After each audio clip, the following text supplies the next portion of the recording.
ഈ ദൗത്യത്തിന് ഭഗീരഥ പ്രയത്നമാണ് നടത്തുന്നത് എല്ലാ സേനാ വിഭാഗങ്ങളും സംയുക്തമായി ചേർന്നുകൊണ്ട്. പക്ഷേ പ്രകൃതി കനിയുന്നില്ല, ആ ജലാശയം കനിയുന്നില്ല. ജലവാഹിനി അതിതീവ്രമായ ഒഴുക്കിലേക്ക്, കുത്തൊഴുക്കിലേക്ക്, അടിയൊഴുക്കിലേക്ക് നീങ്ങുമ്പോൾ ഈ പറയുന്ന പ്രയത്നം അത് പാതി വഴിയിൽ നിലച്ചുപോകുന്ന ഒരു ഘട്ടം എത്തുന്നു എന്നുകൂടിയുടെ യാഥാർത്ഥ്യം മനസ്സിലാക്കുന്നു. KV രാഹുൽ കൂടിയുണ്ട്. രാഹുൽ, നേരത്തെ മധു പറഞ്ഞതിനപ്പുറം കൂട്ടിച്ചേർക്കാൻ എന്തെങ്കിലും?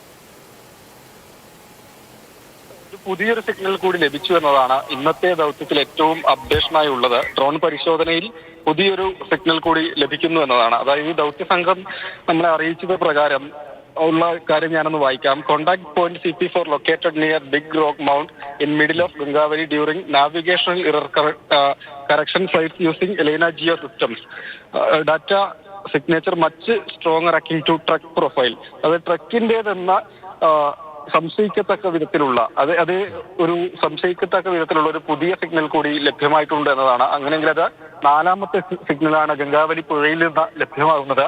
മന്ദിട്ട രൂപപ്പെട്ട സ്ഥലത്ത്, അതായത് പുഴയ്ക്ക് കുറുകെ മന്ദിട്ട രൂപപ്പെട്ടതിന് സമീപത്ത് വെച്ചാണ് ഏതായാലും പുതിയൊരു സിഗ്നൽ കൂടി ലഭ്യമായിട്ടുള്ളത്. ആ മേഖല കേന്ദ്രീകരിച്ചാണ് ഇന്നത്തെ തിരച്ചിൽ പുരോഗമിച്ചു വന്നിരുന്നത്. നാവികസേനയുടെയും NDRFിന്റെയും സംഘങ്ങൾ ബോട്ടിൽ ആ മേഖലയിലേക്ക് എത്തിയാണ് കൂടുതലായി ഇന്ന് തിരഞ്ഞിരുന്നത്. എന്തായാലും 4ാമതൊരു സിഗ്നൽ കൂടി പുഴയിൽ നിന്ന് ലഭിച്ചു എന്നതാണ് ഏറ്റവും പുതിയ വിവരം.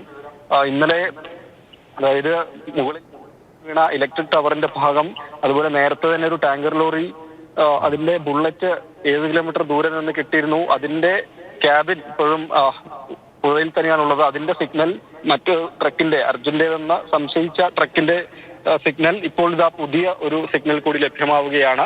Truck much stronger akin to truck profile എന്ന് തന്നെയാണ് ഈ പരിശോധന നടത്തിയ സംഘങ്ങൾ പറയുന്നത്. എന്തായാലും ആ മേഖലയിലേക്ക് കൂടുതലായി എത്തിച്ചേരാൻ കഴിയുന്നില്ല എന്നത് കൂടിയാണ്. നമ്മൾ നേരത്തെയൊക്കെ പറഞ്ഞതുപോലെ ശക്തമായ ഒഴുക്ക് തുടരുന്നത് കൊണ്ട് തന്നെ കൂടുതൽ സമയം അവിടെ എത്തി പരിശോധന നടത്താൻ കഴിയുന്നില്ല എന്നൊരു വലിയ പ്രതിസന്ധി തന്നെയാണ് നിലനിൽക്കുന്നത്. ശക്തമായ ഒഴുക്ക് പുഴയിൽ തുടരുക തന്നെയാണ്. കാലാവസ്ഥ അനുകൂലമായി നിൽക്കുന്നില്ല. പ്രതീക്ഷ പറഞ്ഞതുപോലെ തന്നെ പ്രകൃതി അനുകൂലമായി വരുന്നില്ല എന്ന സാഹചര്യം തന്നെയാണ്.